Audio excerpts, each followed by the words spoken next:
Sans വേൾഡിലേക്ക് എല്ലാവർക്കും സ്വാഗതം. നമുക്കിന്നൊരു പ്ലാന്റ് വെക്കാം കേട്ടോ. അതിനായിട്ട് ഞാൻ യൂസ് ചെയ്യുന്നത് ഒരു പ്ലാസ്റ്റിക് ഡപ്പയുടെ മുകൾ വശമാണ്. നിങ്ങൾക്ക് കാണാൻ പറ്റും, ഞാനതിൻ്റെ മൂടി പോലും കളഞ്ഞിട്ടില്ല. അതിൻ്റെ അടപ്പ് ഞാൻ അങ്ങനെ വെച്ചിട്ടുണ്ട്. മുകൾ വശം മാത്രം ഞാൻ കട്ട് ചെയ്തെടുത്തിരിക്കുകയാണ്. എന്നിട്ട് അതിനകത്ത് ഞാൻ കുറച്ച് മണ്ണൊക്കെ നിറച്ചു. കട്ട് ചെയ്തെടുത്ത ആ പ്ലാസ്റ്റിക് ഡപ്പയിൽ ഞാൻ പെയിൻറ്റ് അടിച്ചു കൊടുത്തു. ഒരു ബ്രൗൺ കളർ ഷെയ്ഡുള്ളൊരു പെയിൻറ്റാണ് ഞാൻ യൂസ് ചെയ്തത്. മുകൾ വശം മാത്രം എടുത്തു, ബ്രൗൺ കളർ പെയിൻറ്റൊക്കെ ചെയ്തു, മണ്ണ് നിറച്ചു.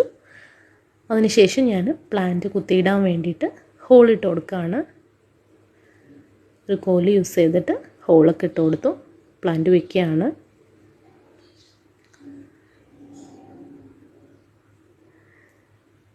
നിങ്ങളും ട്രൈ ചെയ്ത് നോക്കാം. വേസ്റ്റായിട്ട് നമ്മൾ